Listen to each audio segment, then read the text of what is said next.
अगर आप social media पर हैं तो आपने डेफिनेटली एक स्टोरी देखी होगी कि पंजाब कॉलेज में एक लड़की का मुबैना तौर पर रेप किया गया है बाय ए गार्ड। और ये भी सुना होगा कि गवर्नमेंट और पंजाब कॉलेज इसको कवर अप करने की कोशिश कर रहे हैं। मैंने ये स्टोरी इन्वेस्टिगेट करने की कोशिश की है टू फाइंड आउट कि एग्जैक्टली इस स्टोरी के पीछे फैक्ट्स क्या हैं, कहाँ से आई थी और डिटेल्स एग्जैक्टली क्या हैं। मैं आपको बताता हूँ। Let's start with the Sunday night. ये स्टोरी संडे नाइट को शाया हुई थी ऑन 3 इंस्टाग्राम अकाउंट्स, जिसमें एक एसएनेटिक्स है, दूसरा newspaper.pk है और तीसरा nudity.pk है। ये तीनों इंस्टाग्राम अकाउंट्स वेरीफाइड नहीं हैं और हमें यह भी मालूम नहीं है कि इनको हैंडल कौन कर रहा है और ना ही ये तीनों अकाउंट्स किसी न्यूज़ मीडिया के साथ कनेक्टेड हैं।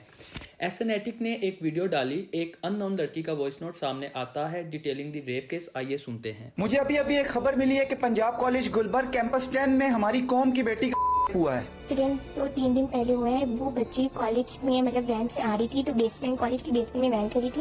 वैन वाले अंकल ने बाकी सब बच्चों को ऊपर भेजा और इस बच्ची को रोक दिया कि रुके, आपसे फीस की बात करनी है। तो वो जब बच्चियां गई, अंकल गए और अंकल गार्ड अंकल को बुला के लेकर आए और गार्ड अंकल ने और वैन वाले अंकल ने मिली थी उस बच्ची के साथ, वैन में उसका रेप किया और उसके बाद वो बच्ची बेहोश हालत में पड़ी रही। मुझे वो अपने पेरेंट्स को मिली, कैसे मिली ये मुझे नहीं पता, लेकिन उसके बहुत मतलब बुरी हालत थी, बेहोश हो गई थी, उसके मुँह पे स्क्रैचेस वगैरह थे। और ये बात मेरी फ्रेंड ने एडवाइजर से की, हमारे फ्लोर के। तो उस एडवाइजर ने कहा कि मैं आपके मुंह पे थप्पड़ मारूंगी, आप अपनी जुबान को कंट्रोल में रखें, ऐसा कुछ भी नहीं हुआ, जबकि ये बात सच है।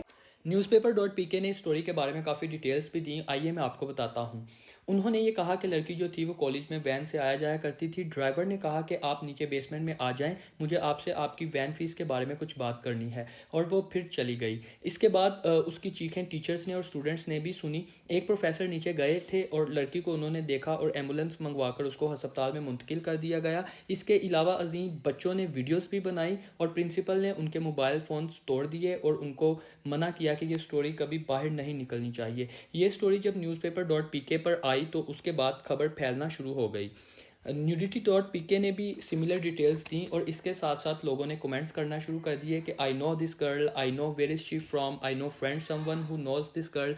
बच्चों ने कहा कि कॉलेज इस मामले को दबाने की कोशिश कर रहा है, इसलिए हमें प्रोटेस्ट करना चाहिए। एक लड़की मोनिज़ा के कमेंट्स आए, उसने कमेंट्स में लिखा कि I know her, we must stand for हर।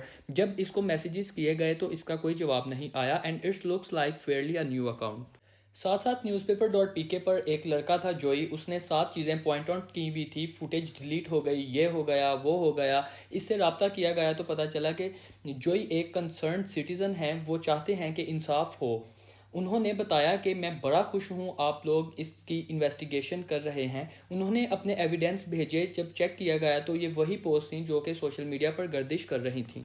इसके अलावा जोई ने एक अकाउंट मेंशन किया और जब उसके साथ रब्ता करने की कोशिश की उसका कोई रिस्पांस नहीं आया। हालांकि उसने अपने अकाउंट पे एक वीडियो भी मेंशन की हुई थी जिसमें एक लड़की ब्लर्ड फेस में अपना पॉइंट ऑफ व्यू दे रही थी। इसके अलावा कुछ व्हाट्सएप मैसेजेस के स्क्रीनशॉट भी सोशल मीडिया पर गर्दिश कर रहे थे जिसमें वाज़ह लिखा था कि गार्ड ने ये काम नहीं किया। पीजीसी के मालिक के बेटे के ताल्लुकात अच्छे हैं मरियम नवाज़ के साथ, जिस वजह से वो इस केस को ख़त्म करना चाह रहे हैं और गवर्नमेंट प्रेशर की वजह से इस केस को हमें प्रोटेस्ट नहीं किया जाने दे रहा। इसके अलावा जो प्रोटेस्ट में मौजूद बच्चे थे वो कह रहे थे कि लोग they are hiding the girl obviously, I think she has died, it is easy for government to hide a death, I think that she died on the spot, that's why there is no hospital record, we must raise our voice even more now that she is maybe dead.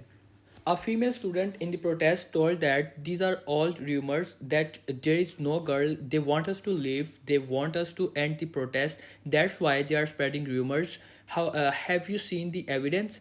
There is so much evidence. They can't deny what they did. I don't know who raped her, whether it was a guard or a van driver or a teacher. All that matters is that they are trying to hide the truth. We will not let them hide. और फिर newspaper.pk की तरफ से दोबारा एक खबर आती है कि लड़की क्रिटिकल कंडीशन में हॉस्पिटलाइज्ड है और दोनों रेपिस्ट जो हैं वो भाग गए हैं। और 2 फीमेल स्टूडेंट्स जिन्होंने पीजीसी के ग्रुप्स में इंसिडेंट के रिलेटेड वीडियोस को शेयर किया, उन दोनों के जो बयानात हैं वो आप सुन सकते हैं। जी सर, जब वो लड़की है ही नहीं, उसकी क्लास फेलोज ने कोई कन्वेंसन नहीं किया कि वो लड़की है, ना उसकी कोई क्लास का पता, तो ऑब्वियसली ये बात फेक है। उन्होंने बताई है, मुझे पहले नहीं पता था, इसलिए मैंने ये वीडियो बना दी थी। और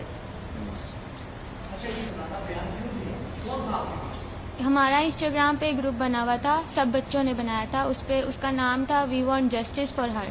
उसमें सब बच्चियां शेयर कर रही थी कि इस तरह हम लोगों ने देखा भी है, उस बच्ची को एम्बुलेंस आई है, हमने आवाज़ सुनी है। वो सारी बातें शेयर करी थी जो मुझे भी पता चली, मैंने सुनी और मैंने भी आगे शेयर कर दी बिना तहकीक किए। हाँ जी, मेरे से काफ़ी इन्वेस्टिगेशन हुई है। मैं 2 दिन से इस बारे में बयानात दे रही हूँ और काफ़ी इन्वेस्टिगेशन की गई है। वो भी खुद से ही ये बात फैला रही हैं। इस कंटेंट के बाद आपको अंदाजा हुआ कि आपकी बहुत बड़ी गलती हाँ जी, हाँ जी, बिल्कुल। मैं शर्मिंदा हूँ कि मैंने बगैर तहकीक किए ये वीडियो अपलोड की थी। अभी आप किसी प्रेशर में थे यहाँ की बैठे नहीं, अपनी मर्ज़ी से बैठी हूँ मैं यहाँ पे।